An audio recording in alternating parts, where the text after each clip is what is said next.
Hello and welcome to the How to Exit podcast, where we talk about buying and selling small businesses. Today, I am here with Zoran Sarabaca. Tell me a little bit about yourself, kind of how you got into this space, and then share something interesting the listeners might find amusing or interesting to connect with you. And let's just start there.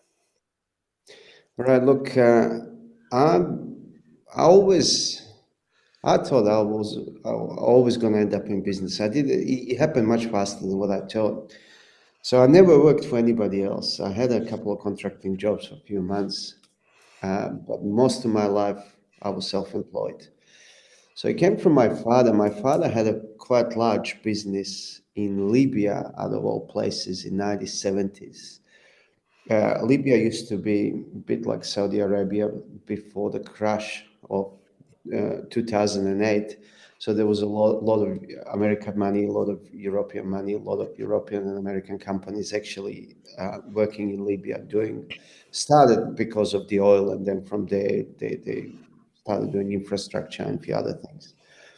My father was involved in water infrastructure developments, and he had about, from the memory about, well, I don't remember any of that, but from what he was saying to me, back then we had about 300 people employed. And then in 1970, when I was born, it was the same time when Gaddafi came to power and started nationalizing companies, so they had to leave. Guys have run their business for 30 years, 40 years, and they still haven't separated personal wants and needs with what the business is actually worth. So do you come across that also, or? All the time, but that's just a lack of information, all right, Mhm. lack of trusted source of information. So I remember 20 odd years ago, I had a coach, business coach, and one of the first meetings, and he said, "Listen, you know how the coaches do it. Like, we're going to do it in a 1 year time, 3 year time, 5 year time, 5 years time." And he goes, how's your business going to look like? How many people are you going to employ? How much is going to be worth?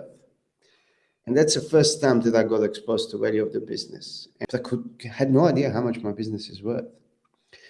And I remember that, and it refreshed my memory because I got into this type of line of work later. But that was the only time that we mentioned it.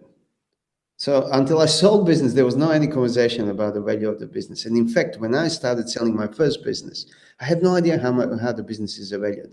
It's not something that you get exposed, and it's not really important to you. When you're running a business, I read in so many books, and I heard so many times, you should start thinking of selling a business the moment you start it. No one does that.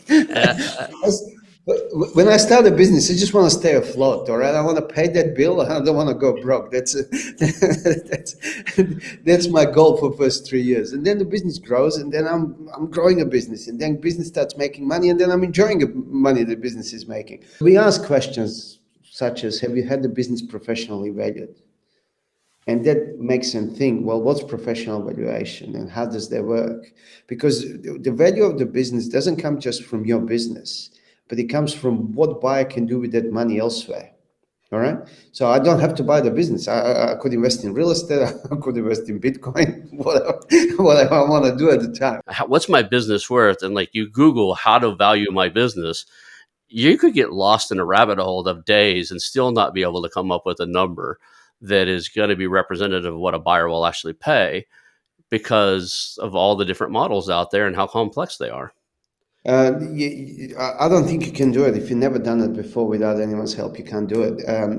I'm registered as a business valuer with the Australian Institute of Business Brokers, and there was a 80-hour course with another 40-hour assignment, so 120 hours. But the prerequisite for this is 5 years in the industry. And I remember years ago when I've done a course, I wasn't that good as a valuer. It took me like 3 to 5 years. So it took me about a good 10 years in the industry before I could actually value the businesses. Now, uh, for the business owner who wants to sell a business, who's getting divorced and he needs to know how much is a business worth, to actually go and do the course and value themselves, it's crazy stuff. All right, Right. it's like, I want to build a house, so I'm going to become an architect. You just don't do that. You just call the architect and you trust them. So the trick is to find a good valuer The trick is to find a good advisor who's going to lead you through the process. If the business owner goes through the process, not just given report to read on the end, but if the business owner is part of the process, by the end of that process, in 5 or 6 days, they actually understand. And look, business owners are smart people. I mean, it's not easy to run business these days. Like, it was never easy. And it's getting more and more complex. Not easy. I mean, you're doing podcasts, I'm doing podcasts. Like, you can't even employ people to do online marketing for you. You need 5 people to do online marketing. That's how complex it is. So these people know, they understand stuff. So when the business owner goes through 5 days of process, they actually arrive themselves to understanding of where the value is. And I think that's the way to go about it. So don't just ask people for the number, but be the part of the process. So you're going to be much better. And even if you decide not to sell, you'll know now where the value drivers in your business are and where the risk issues are, so you can actually address them. So improve the business, and you're going to know realistically what's doable, what's not doable. I have a lot of contacts in the mergers and acquisition space. They're just, a lot of these guys are just getting into it. They've taken a course somewhere. Maybe they're real estate investors or they're business owners, and they want to get into buying businesses to grow theirs, to grow through acquisitions or mergers or something. If you're looking at buying a business brokerage and or thinking of becoming a business broker, what would be your key advice to somebody that's just getting into this industry? What would you? I mean, Uh, how do they okay, start? so like so many different ways to start, but focus on quality, focus on delivery, the results. All right. Don't worry too much about volumes or anything like that. But each client that you're in front of there from the beginning to the end, you got to focus on delivering results. Deliver the accurate information about the valuation. If you're not certain, well, do the courses. Find the people that can help you. Pay people that are going to do it for you. There's only 3 ways to find a buyer for the business. All right. So you can either be already on your database, you can advertise that business, or you can directly approach people in the industry. There's a few others, but they are like marginal, so they're not worth mentioning. So these are the 3 most common ways of finding a buyer for the business. So whatever your system is for selling businesses, have to incorporate all 3. All right. So you got to build your database over a period of time. You got to have a good way of marketing that business, but you have to actively look for the buyer. So if I don't know, I'm selling a marketing agency, it makes sense that I'm going to go onto LinkedIn and make a list of every single marketing agency in the area that I'm targeting, and I get on the phone and start calling these people. All right, there's no easy way about it, and sometimes you've got to make 20 calls before you get to the right person, but you just got to keep on doing it. What questions should I have asked? Of the important points, I think, look, I would ask, what's the most important message that you got for selling, when people selling a businesses? So if you were to ask me that, I would answer, my answer would be, just make sure that the business is priced accurately from day one. Priced accurately from day one. And as a buyer, I would say make sure you have your paperwork ready. Or I mean, I need to see the numbers, the accounting, the profit and loss statements, your bank statements, your tax return. There's a lot of stuff I got to see to help me understand that price is that price during the due diligence.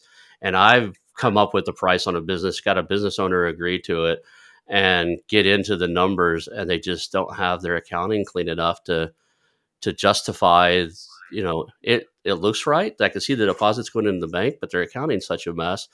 I'm gonna have to have a forensic accountant tear it apart and put it back together in order for it to be legal for me to run it. Average business for us sells about in 200 days.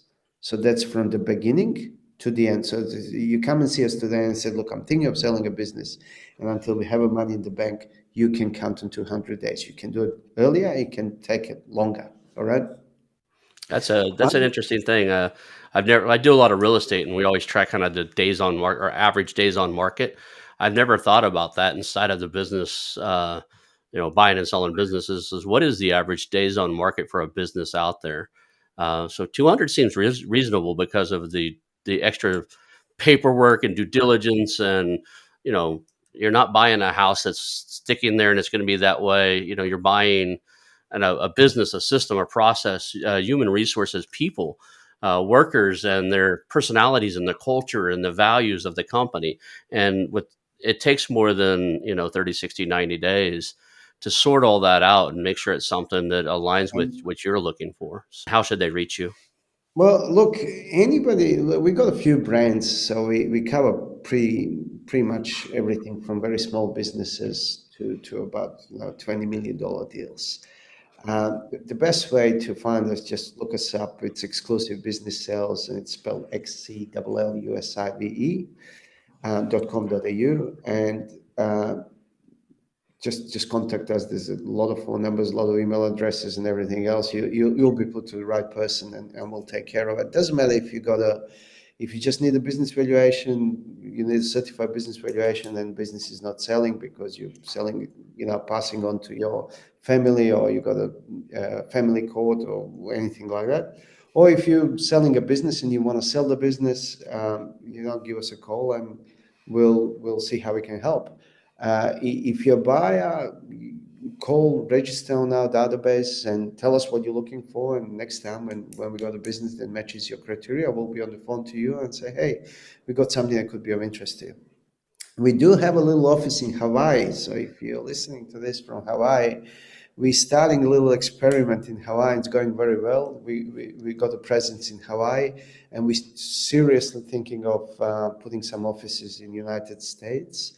We're going to do some serious research this year and see if we can make it work in the States.